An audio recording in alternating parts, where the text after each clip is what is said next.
Hello बच्चों, let's read this question. The question says pH of 0.1 molar HCl is. This is a fill in the blanks question और इसमें पूछा गया है pH of a 0.1 molar HCl solution जो है वो क्या है. So देखते हैं इस क्वेश्चन को. इस क्वेश्चन का की कॉन्सेप्ट है pH and H plus concentration in a solution. हम देखेंगे H प्लस कंसेंट्रेशन से हम pH को कैसे फाइंड करेंगे. सबसे पहले देखते हैं what is pH. pH is a measure of the pH is a measure of the acidity of a solution. pH जो है वो हमें एक सॉल्यूशन की एसिडिटी का मेजर बताता है, एसिडिटी ऑफ अ सॉल्यूशन. और एसिडिटी का मतलब होता है concentration of H plus ions. What is an acid? An acid is a compound that releases H plus ions in its aqueous solution. तो हम ये भी कह सकते हैं कि pH is a measure of the concentration of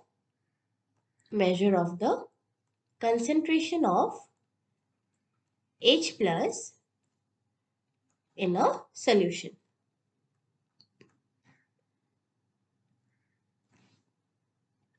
एक acid जो है वो अपने एक्वस सॉल्यूशन में H प्लस आयंस लिबरेट करता है या फिर रिलीज करता है और उसी H प्लस आयंस के कंसेंट्रेशन को it is given by pH. और या फिर हम ये भी कह सकते हैं कि उस सॉल्यूशन की एसिडिटी का जो एक मेजर है that is the pH of the solution.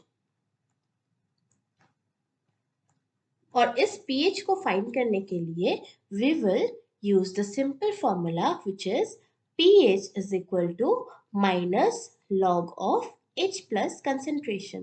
We can say that pH is nothing but it is the negative logarithm of the H plus ion concentration of the solution. We can write it is the pH is the negative logarithm of the H plus ion concentration in the solution.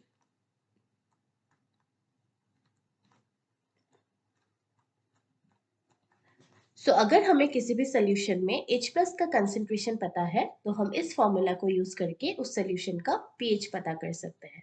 Now HCl जो है it is a strong acid और ये अपने aqueous solution में dissociate करता है to H plus and Cl minus. This HCl will dissociate in its aqueous solution to give us the ions H plus and Cl minus. और यहाँ पर question में इस HCl का concentration given है 0.1 molar. Now 1 mole of this HCl will give us 1 mole of H plus and 1 mole of Cl minus each on dissociation. तो अगर हमारे HCl का concentration 0.1 molar है तो H plus जो होगा solution में उनका concentration भी 0.1 molar ही होगा क्योंकि यहाँ पर हमने इस equation में देखा है एक HCl यानी कि 1 mole of HCl जो है 1 mole of H plus ions liberate करता है. So 0.1 molar of HCl अगर है so that will give us 0.1 molar of H plus ions in the solution after dissociation. So we can write the concentration of H plus को ऐसे हम square brackets में denote करते हैं. Concentration of H plus in the solution is 0.1 molar. It is 0.1 molar.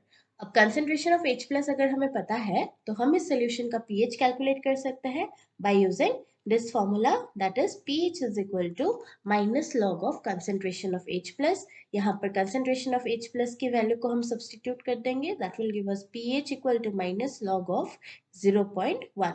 इस 0.1 को हम in a fractional form लिख सकते हैं. We can write it as 1 by 10. 1 by 10 का value है 0.1 और अगर इस 10 को हम डिनोमिनेटर से न्यूमरेटर में यानी कि इस फ्रैक्शन को अगर हम इन्वर्स कर दे then we can write log of 10 to the power minus 1. इसमें पावर का साइन यहाँ पर 10 to the power 1 था और इसको जब हम न्यूमरेटर में लेके आएंगे इसके पावर का साइन जो है वो चेंज हो जाएगा. तो अगर हम इसको कैलकुलेट करेंगे ये पावर जो है -1 this will come as a multiplication minus of -1 into log of 10 और इसको कैलकुलेट करके हमें मिलेगा +1 into log 10 और हमें पता है log 10 का वैल्यू जो है, since log of 10 का वैल्यू जो है it is 1, log 10 is 1, so this value will come out to be 1. So we have found out that the pH of this solution we have found out to be 1. यहाँ पर हमने क्या करा, H plus के concentration से हमने 0.1 molar HCl का pH find out कर लिया. क्वेश्चन में गिवन है pH of 0.1 molar HCl is, so we can write that pH, therefore pH of 0.1 molar HCl is 1. ये हो गया आपका fill in the blanks question जिसका आंसर है 1. So I hope आपको समझ आ गया हो. Best of luck.